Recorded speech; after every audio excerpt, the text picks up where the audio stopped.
Hello दोस्तों, आप सभी का मेरे चैनल इमोशनल स्टोरीज में स्वागत है। देखिए दोस्तों, मैंने आपको 6 जो अध्याय है भगवत गीता के, श्रीमद् भागवत गीता उसके करा दिए हैं। आज मैं आपको 7वां अध्याय सुनाऊंगी और जो भी सच्चे दिल से इसको सुनता है, उसका मनन करता है, उसके सभी कष्ट कलेश समाप्त हो जाएंगे। तो देखिए दोस्तों, ओम श्री गणेशाय नमः। ओम श्री कृष्णाय नमः। श्री कृष्ण भगवान बोले, हे पार्थ, मुझ में मन लगा करके मेरे आश्रय होकर योगाभ्यास करते हुए मेरे स्वरूप का संशय रहित पूर्ण ज्ञान होगा। सो सुनो। विज्ञान के रहित वह पूर्ण ज्ञान मैं तुम्हें सुनाता हूँ, जिसके जानने से तुमको इस लोक में और कुछ जानना शेष न रहेगा। सहस्त्र मनुष्यों में से, मतलब सहस्त्र मनुष्य होते हैं 1000 में से कोई एक सिद्धि प्राप्ति के लिए यत्न करता है, और उन यत्न करने वाले सिद्धों में से भी किंचित ही मुझे ठीक जान पड़ता है। पृथ्वी, जल, अग्नि, वायु, आकाश, मन, बुद्धि और अहंकार यह 8 प्रकार की मेरी प्रकृति मतलब माया है। इस प्रकृति को अपार, अचेतन अर्थात जड़ कहते हैं।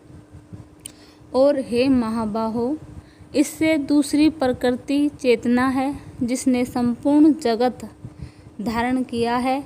इन्हीं दोनों प्रकृतियों से सब प्राणी मात्र उत्पन्न होते हैं, ऐसा जानो।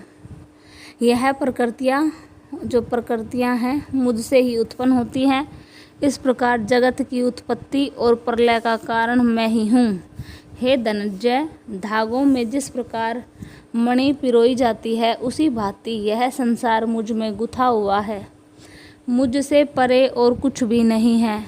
हे कुंती पुत्र, जल में रस में मैं ही हूँ, चंद्रमा और सूर्य की प्रभा में मैं ही हूँ, सब वेदों में प्रणय मैं ही हूँ, आकाश में शब्द तथा पुरुषों में पौरुष मैं ही हूँ।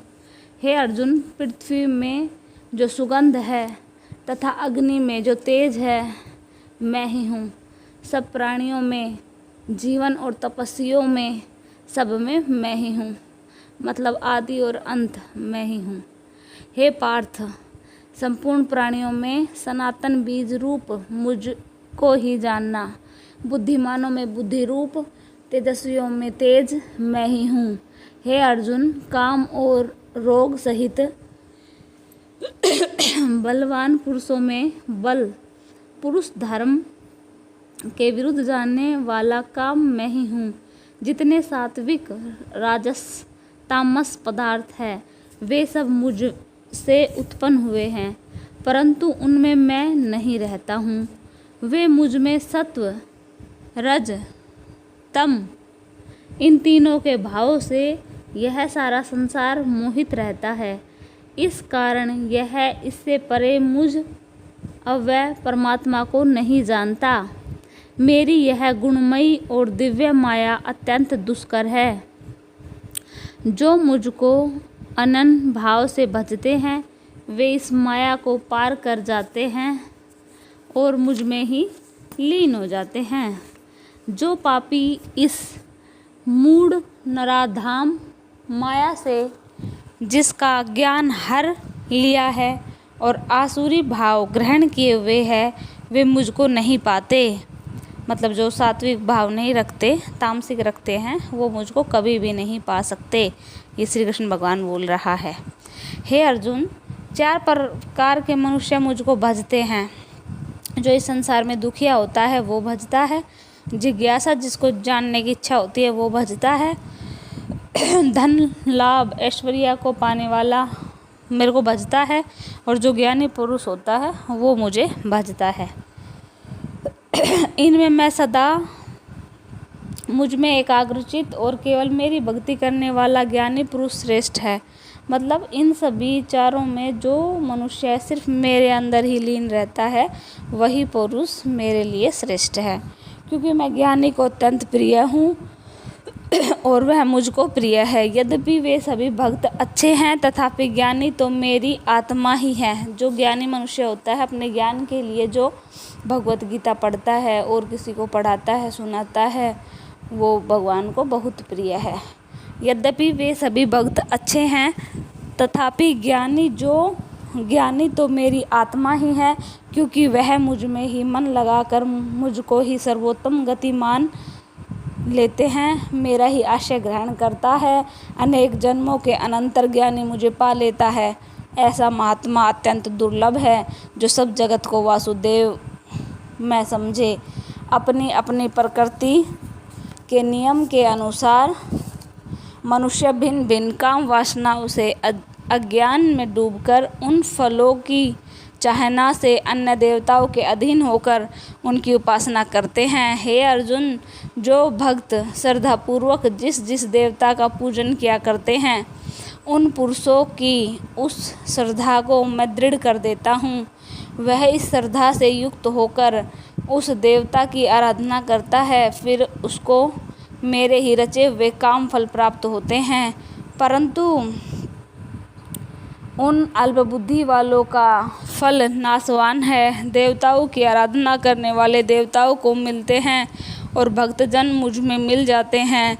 मेरे अव्यय अविनाशी अच्युतम स्वरूप को जानकर मंद बुद्धि लोग मुझ अव्यक्त को व्यक्त मानते हैं। मतलब क्या, जो भी इंसान हैं वो क्या करते हैं, मुझे इस संसार में व्यक्त मान लेते हैं। जो मूर्तियां हैं, मंदिर है, उनमें जो मेरी मूर्ति मात्र स्वरूप है, उन्हीं को ही सच मान लेते हैं। लेकिन वास्तविकता इससे भी परे है, क्योंकि वो वास्तविकता तो है ही, उसके साथ साथ अगर वह मेरे अंदर लीन रहते हैं तो वो मेरा सबसे बड़ा भक्त माना जाता है। मतलब भगवान बोलते हैं कि मैं साकार रूप में तो हूँ ही, लेकिन मैं निराकार रूप में भी मनुष्य के अंदर विद्यमान हूँ। अगर जो इंसान अपने दोनों नेत्रों के बीच में जो तीसरा चक्षु है, उस नेत्र को अगर प्रज्वलित कर लेता है तो मैं उसको ज़रूर मिल जाता हूँ।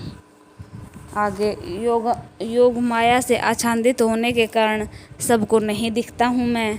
उसी से मूढ़ लोग अनादि और अविनाशी मुझको नहीं जानते। हे अर्जुन, मैं भूत भविष्य और वर्तमान के सब प्राणियों को जानता हूँ। मतलब भगवान जो है, श्री कृष्ण भगवान जो है, वो अविनाशी हैं, है ना, वो सभी को जानते हैं, पर मुझे कोई भी नहीं जानता।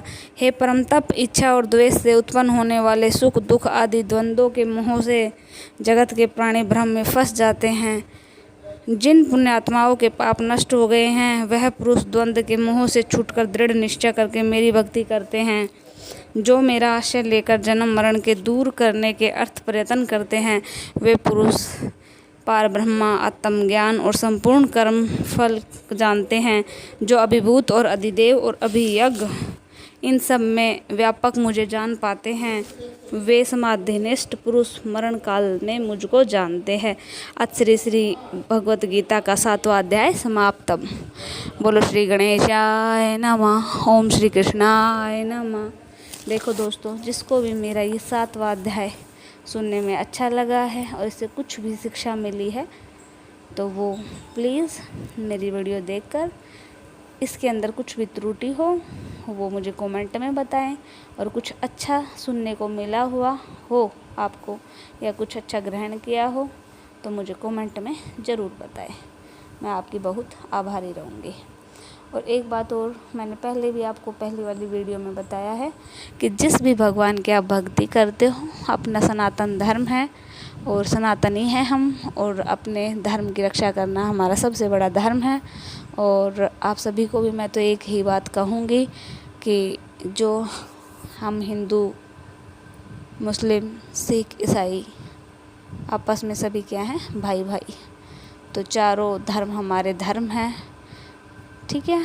तो ठीक है दोस्तों, अगर आपको कुछ भी अच्छा लगा हुआ हो इस वीडियो में तो लाइक करें, शेयर करें और सब्सक्राइब करें।